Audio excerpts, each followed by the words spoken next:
Coucou tout le monde, je suis contente de vous retrouver aujourd'hui pour faire une vidéo toute spéciale pour rendre hommage à un créateur anglais qui s'appelle Neil Lovell. Donc malheureusement Neil est décédé en 2018 de façon prématurée, soudaine, mais on a la chance puisque son frère Joe a décidé de continuer à vendre ses jeux et perpétuer finalement l'œuvre de son frère, et je trouve ça vraiment super.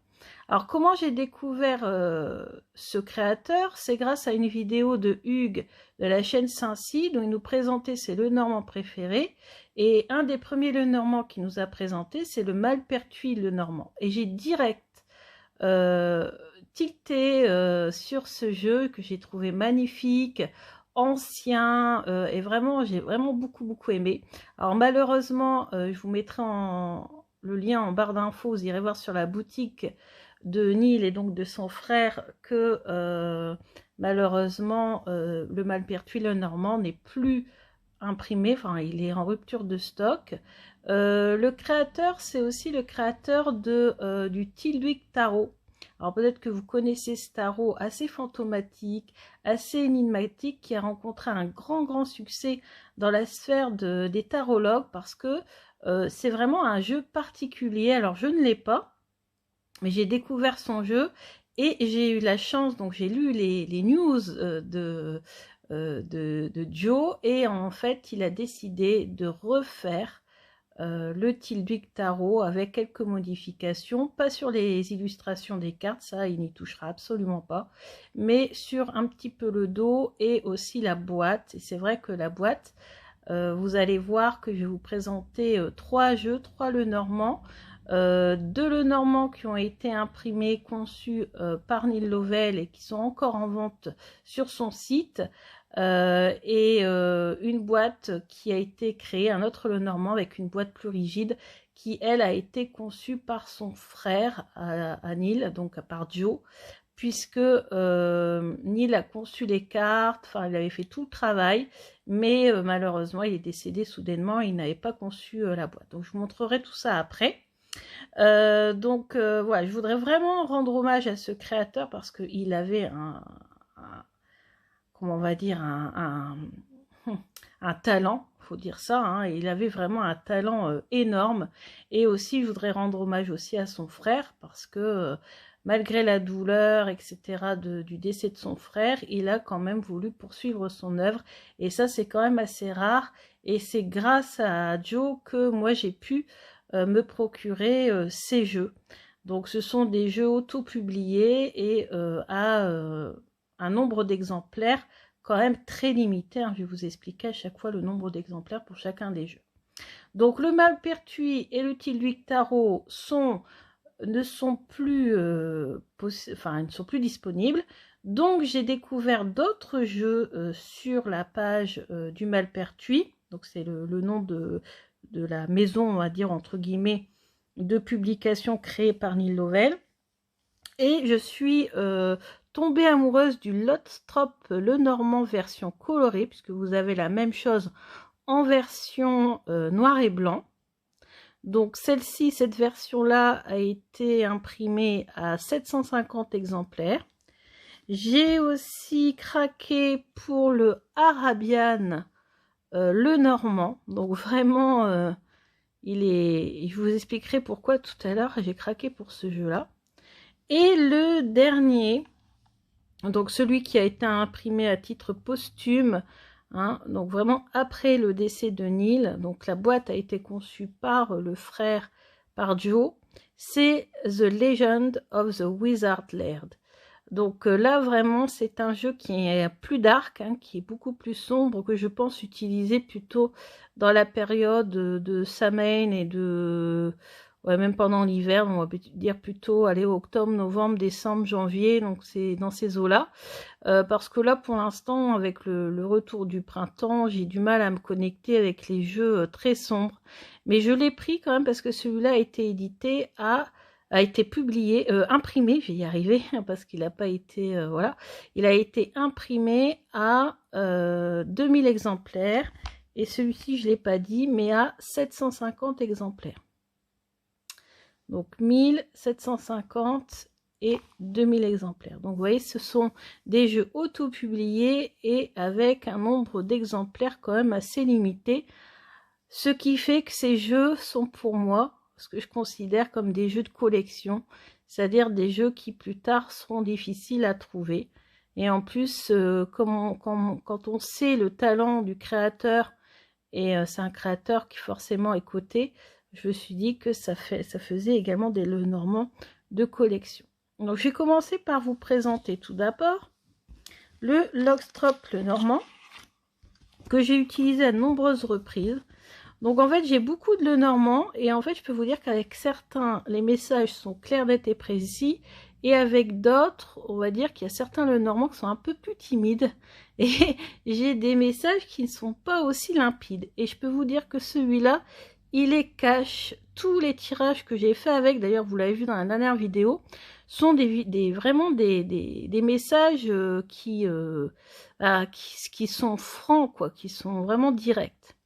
Donc ici, on a une carte pour présenter donc le nom de l'entreprise, entre guillemets, enfin du logo, on va dire ça comme ça, créé par Neil Lovell, c'est malpertuis.co.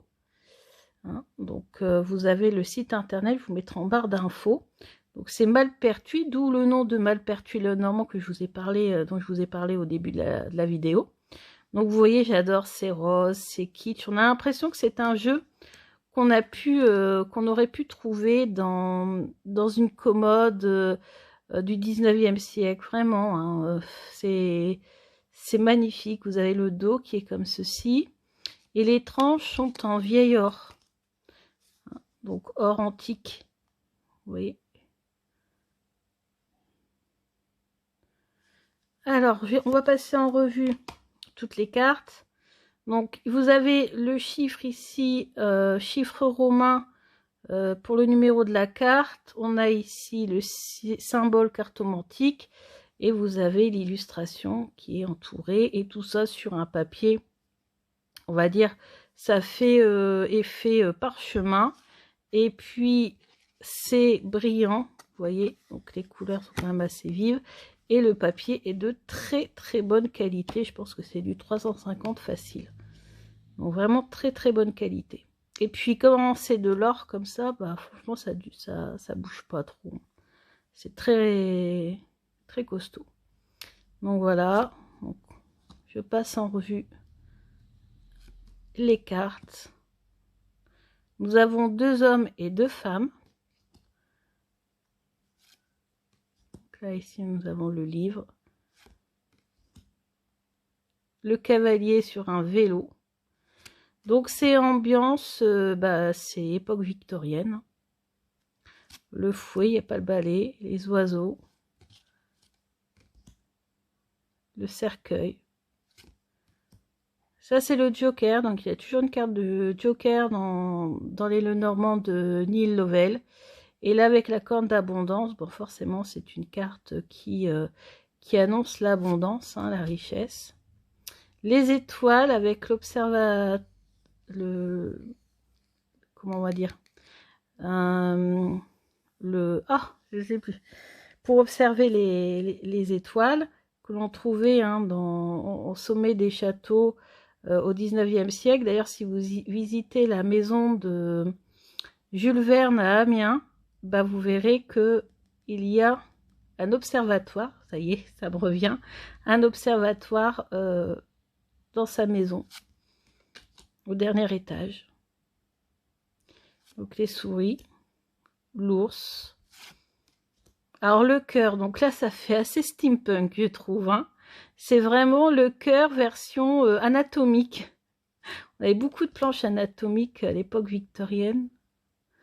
Donc la lettre, l'encre, la deuxième dame, l'arbre, la clé, magnifique, les poissons, le jardin, la montagne, la bague, le trèfle, le bateau, le bouquet, magnifique aussi, la tour, originale, les nuages, côté sombre, côté lumineux, le serpent, le monsieur, la maison,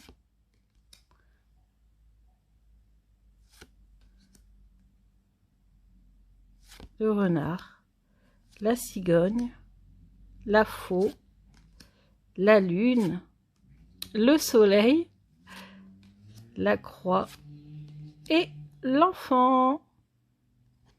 Voilà pour la présentation du premier Lenormand de Neil Lovell. Donc voilà, donc je mets ça sur le côté. On va maintenant passer au deuxième. Alors pourquoi j'ai craqué pour ce jeu? J'ai craqué pour ce jeu parce que tout simplement, j'ai un membre de ma famille qui est originaire d'Afrique du Nord, d'Algérie précisément. Et donc, j'aime bien aussi beaucoup l'Égypte. Et je voulais depuis un petit moment un jeu, un petit Lenormand sur le thème de l'Afrique, sur le thème oriental. Alors, j'avais le Rana George, mais pour X raisons, je n'ai pas du tout accroché. Les cartes étaient trop... il y avait trop de détails partout, trop bling bling, trop... Enfin, ça, voilà, ça n'allait pas. D'ailleurs, je m'en suis séparée de ce jeu. Je l'ai revendu. Et là, ce jeu qui est un peu plus dans mes cordes, avec un style ancien, un peu comme si c'était un jeu que j'aurais pu retrouver dans un tiroir d'une armoire de mon grand-père, et ben ça m'a fait tilt, et je me suis dit, non franchement j'aimerais bien l'avoir pour accompagner les jeux sur le thème de l'Égypte aussi par exemple, ça serait top. Et donc The Old Arabian Lenormand, donc toujours la carte de présentation. Ça c'est vraiment mon truc. Alors comment c'est venu à Neil, donc il l'explique sur son site internet, puisqu'on a encore toutes les descriptions de Neil sur ces jeux, puisque ce sont des jeux qu'il a lui-même imprimés. Et donc il nous explique qu'il a travaillé en Orient pendant un certain temps dans le cadre de son métier, et il a profondément aimé les paysages, la culture, voilà, il a vraiment beaucoup aimé l'Orient, et donc le Moyen-Orient, et donc il a décidé d'en faire un jeu. Et donc moi je suis très contente parce que j'aime beaucoup ce jeu. Toujours effet vieilli, c'est vraiment, c'est un jeu neuf, vous voyez, mais on a l'impression que c'est un jeu qui date également du 19e, voire début du 20e siècle. Donc le dos, je vous l'ai montré, voici, avec la fameuse mosaïque orientale. Et puis, toujours or vieilli, or ancien, pour les tranches. Alors, attendez. Hop, j'ai retourné celle-là. Ça, c'est la carte de présentation.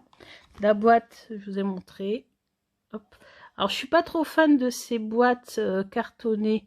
En plus, elles sont un peu justes, celles-ci, par rapport au jeu. Donc, du coup, je pense que je vais les mettre dans un pochon, ces deux jeux-là. Donc, celui-ci, je ne m'en suis pas encore servi. Donc, normalement, il devrait être dans l'ordre. Donc, on a le cavalier, ici, sur un dromadaire. Logique. On a le trèfle, le bateau, la fameuse barque. Là, vous voyez, je m'imagine en Égypte, là, sur le Nil. C'est vraiment, c'est magnifique. Alors après, là, on a chiffres. Et puis là, je pense qu'une écriture, ça doit être l'écriture arabe. Alors, je ne connais pas. On pourrait peut-être valider, mais je pense que ça doit être le chiffre en arabe. Parce que mon grand-père ne m'a jamais appris ni parlé d'ailleurs en arabe. Ma mère un peu, elle m'avait expliqué, mais pas moi. La maison, la casbah, le palmier, l'arbre. Vous voyez, je suis connectée à ce jeu quand même. Les nuages, le serpent,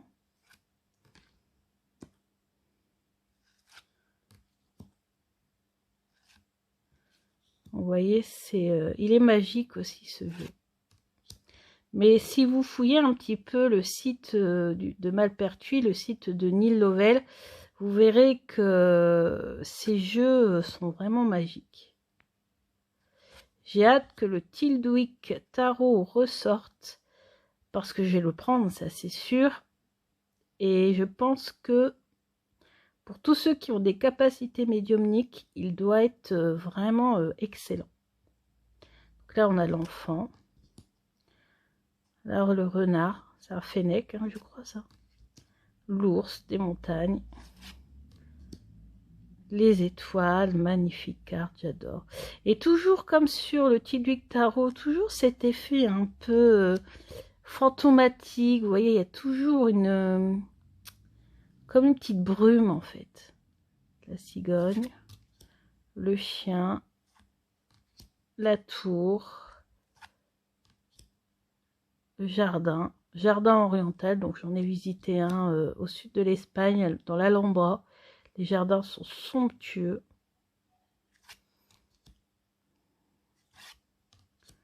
Les souris. Oups, la carte du cœur qui est tombée, justement, elle est magnifique. C'est un pendentif en forme de cœur. Vraiment magnifique. Là, on a l'anneau. Si je ne me trompe pas, je pense que c'est un anneau pour le nez. Avec une attache, vous voyez. Entre le nez et l'oreille, peut-être. Le livre. La lettre. Alors là, faut pas confondre avec les oiseaux. Donc, le monsieur, on en a deux. La dame, on en a deux également. Une plus jeune, une plus âgée. Le lys. Le soleil. La lune, magnifique. La clé. Les poissons, alors là, l'abondance. L'encre. La croix.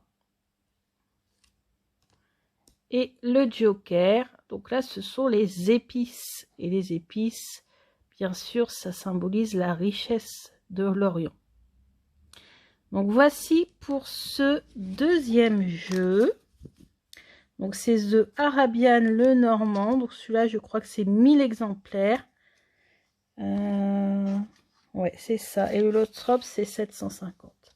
Et là, on va passer au dernier. Donc là, la boîte conçue par Joe. Donc, il a conçu une boîte plus résistante. Et je trouve, à mon avis, en tout cas, beaucoup plus pratique pour moi. Ça me donne moins peur j'ai moins peur d'abîmer les cartes. Vous voyez, et puis d'abîmer la boîte aussi, qui est quand même très costaud. Hein. C'est une carte bien costaud. Vous avez ici le dos de la boîte, donc carrelage typique, on va dire Renaissance à peu près, hein. Renaissance, on peut aller jusqu'à aller peut-être 18e dans les châteaux, donc c'est vraiment... Alors là, ça nous raconte une légende. C'est la légende d'un sorcier, d'un mage noir, donc un sorcier mais qui faisait de la magie noire, qui était extrêmement puissant et qui était le comte de Skene, donc près d'Aberdeen en Écosse. Et il était tellement puissant qu'à un moment donné, il a voulu se confronter au diable lui-même. Alors bien sûr, on ne sait pas qui a gagné, mais bon, on se doute que voilà. Et voilà. Et aujourd'hui encore, on peut visiter le château de Skene. Il y a aussi un lac d'ailleurs, le lac de Skene. Le château aujourd'hui est un musée. Hein, on peut visiter le musée. Et puis on en apprend donc beaucoup sur on va dire le mode de vie du XVIIIe siècle, puisque le lord de Skene en fait, il a vécu je crois au début des années 1700, quelque chose comme ça. Bon, bref, voilà pour la légende. Donc, c'est un jeu sombre, forcément, puisque c'est inspiré de cette légende. Vous voyez ici, la tranche est dorée, mais dorée métallisée. Hein, et c'est brillant, et ça glisse très très bien. Donc, vraiment magnifique. Alors, c'est un jeu beaucoup plus sombre. Forcément, puisqu'on nous parle de château hanté, on nous parle de malédiction, de magie noire. Donc forcément, c'est un jeu que j'ai plutôt utilisé, comment on va dire ça, plutôt dans la période plus sombre. Donc là, on a le cavalier. En plus, là, vous voyez, les chiffres sont indiqués. On a aussi le nom. On ne l'avait pas sur les autres. Et on a la carte qui figure ici. Donc là, on a le cavalier, on a le trèfle. Elle est magnifique, cette carte. On a le bateau. Voilà le fameux château de Skene. Château qui serait encore aujourd'hui hanté, qu'on peut visiter en Écosse. L'arbre. Les nuages. Le serpent. Bon, voilà le cercueil. Donc là, on a le squelette apparent. On a le bouquet, la faux, le fouet. Donc là, avec les lanières et les nœuds, voilà, on voit bien la signification du fouet. Hein. Donc là, c'est vraiment la punition, ça fait mal. Donc les oiseaux, donc on a la communication, mais aussi là ils se battent, hein, on voit les plumes voler, les disputes. On a l'enfant, le renard qui est magnifique, toujours énigmatique, toujours avec cette brume, hein, bien sûr.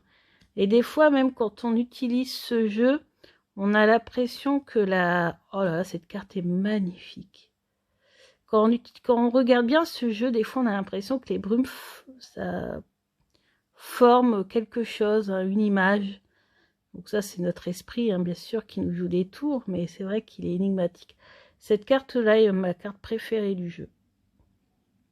Les étoiles, c'est vraiment magnifique. Ici, on a les cigognes, on a le chien. Alors pareil, est-ce qu'il est réel, est-ce qu'il est fantomatique ce chien, on ne sait pas. Skene House, une des tours de Skene House. Le jardin est beau aussi, elle est belle aussi cette carte. Il est très beau le jardin, on sent tout de suite que on est un peu plus à l'aise dans le jardin qu'à l'intérieur du château. Montagne, montagne écossaise, chemin, les souris, et oui, et là on sent bien, hein, comment on va dire, le sens originel des souris dans le Petit Lenormand. C'est vrai qu'on ne se rend pas compte dans notre société actuelle. Maintenant, même, je dirais, les souris, les rats font partie de notre...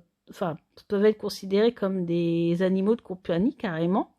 Mais à cette époque-là, ce sont des nuisibles. Parce qu'ils envahissent les greniers, ils envahissent aussi les caves. Et vous voyez, quand dans le château, on a fait les provisions et que les petites souris viennent grignoter, voire parfois même faire leurs besoins dans la nourriture, bah, tout doit être jeté. Donc c'est un gros gaspillage. Et c'est en ça que le Lenormand, faut pas oublier, hein, c'est quand même un jeu qui est hérité du 19e siècle. Et donc les souris, ce sont des nuisibles qui en plus peuvent transmettre des maladies. Donc là, cette carte-là, on voit bien, on a ce garde-manger et on a les souris qui viennent grignoter. Alors soit ils viennent carrément manger et donc la nourriture disparaît, soit ils viennent aussi la polluer et après on est obligé de la jeter. Moi je sais que j'ai cet a priori vis-à-vis des souris, des rats, parce que malheureusement ma grand-mère avait des souris chez elle et ça nous est arrivé qu'elle s'infiltrait dans la cuisine et qu'elle tombait carrément dans le bouillon. Donc, à l'époque, elle avait fait un bouillon. Et, et c'est vraiment une vision d'horreur et tout était acheté, quoi. Et donc, elle avait passé des heures à faire la cuisine pour rien. Et je me souviens, moi, c'est une anecdote, j'étais très petite. Mais voilà, c'est pour ça que moi, je garde cet a priori vis-à-vis des souris qui, pour moi, en tout cas, et pour la famille, étaient considérées comme des nuisibles parce que pouvaient réduire à néant tout un repas. Et un repas, c'est de l'argent, hein, quand même. Donc, du coup, voilà. Donc, on comprend mieux la carte des souris du Lenormand. Et là, tout de suite, ça m'a parlé, en fait. Ce cœur est magnifique. Cette bague est magnifique. Est-ce que c'était la bague du lord de Skin? Peut-être. Le guidebook est en anglais, donc je ne l'ai pas encore lu. Le livre, alors je suppose que ça doit être son grimoire de magie noire. Hein. Lettres. L'homme, on a deux. Un jeune, un plus mature. Une femme, une jeune et une femme. Pourquoi qu'elle est jeune aussi, elle. Une qui regarde à gauche, une qui regarde à droite, en tout cas. L'hélice, magnifique. Le soleil et la lune. Voilà. Lune sur le lac de Skin, je suppose. Magnifique clé, hein, telle qu'on les faisait au 19e siècle. J'ai dû changer, moi, ma porte d'entrée, mais ma clé de porte d'entrée, avant, c'était une porte comme... c'était une clé comme celle-ci, en fait, à peu près. Moins jolie. La mienne était moins jolie. Mais voilà, c'était une grosse clé, vous voyez. Ouais. Des souvenirs, la nostalgie. Les poissons. L'encre. La croix. Et le joker, alors le joker, c'est le hortoir, je pense, de la porte d'entrée du château. Fait penser à l'homme vert. Ouais, pas très accueillant, hein, monsieur. Ouais. Voilà, et on a la carte de présentation. The Legend of the Wizard Laird. Le Normand Deck. Le dos. Voilà, voilà. Donc, j'espère que la présentation de ces 3 jeux vous a plu. Donc, je redis encore merci à Joe, puisque franchement, ce jeu n'aurait jamais vu le jour sans Joe, hein, puisqu'il était dans les fichiers de Neil quand celui-ci est décédé. C'est Joe qui a conçu la boîte. Donc, on voit qu'il y a mis vraiment tout son cœur. Il a essayé de faire vraiment une boîte vraiment impeccable. Pour moi, c'est une genre de boîte que j'aime beaucoup. Je vous montre quand même vite fait le guidebook, puisque celui-ci est accompagné d'un guidebook. Donc, vous avez des informations sur Mademoiselle Lenormand. Moi, je connais. Vous avez ici, vous voyez une carte où on vous situe à Aberdeen et puis le château de Skin. La fameuse légende que je n'ai pas traduit. Je vous ai juste fait vite fait une synthèse d'après ce que j'en ai appris. Donc le Lord of Skin, Skin House, Aberdeen. Vous avez des significations des cartes très rapides. Donc très rapide. Et puis vous avez des conseils, des exemples de tirage, pas mal hein, quand même. Des exemples de combinaisons. Et puis pour les personnages, on avait vu hein, que dans le symbole de cartomancie, on avait des portraits. Et bien là, on nous explique qui sont ces personnes. Ce sont des portraits qui ont réellement existé. Intéressant aussi ça. Carte supplémentaire. Ouais. J'ai quand même hâte de faire un tirage avec, même si c'est pas trop la période, parce que là on est bientôt au printemps. Et on verra bien ce que ça donne. En tout cas, souvent les jeux sombres, j'ai toujours un peu une petite angoisse pour les utiliser. Et en fait, il s'avère que ce sont souvent ceux qui me donnent des messages très lumineux, vraiment qui font, enfin, qui nous font aller de l'avant en fait. Vraiment. Le premier tirage que j'ai fait avec le Build Red Pain, donc au début j'ai même pensé, je me suis dit oh là là, c'est un jeu, il est un peu angoissant, je vais pas l'aimer, je vais le revendre, etc. Premier tirage que je vais faire, alors avant je l'ai bien purifié à fond la caisse. Celui-là c'est pareil, hein, je vous avouerai, hein, dès que je l'ai reçu, hein, direct. Et puis j'ai fait mon premier tirage avec le Build Red Pain et là, franchement, un tirage vraiment, vraiment sympa, plein d'optimisme, vraiment top.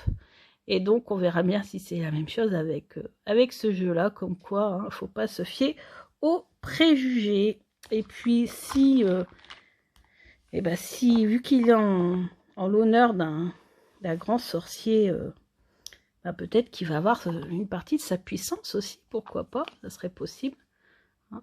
Ça pourrait très bien être possible. Donc voilà. Écoutez, j'espère que cette présentation vous a plu. Elle est un peu longue puisque forcément il y avait 3 jeux à vous présenter. Mais je ne me voyais pas les présenter séparément. J'avais vraiment envie de vous les présenter ensemble pour rendre hommage donc à Annie Lovell.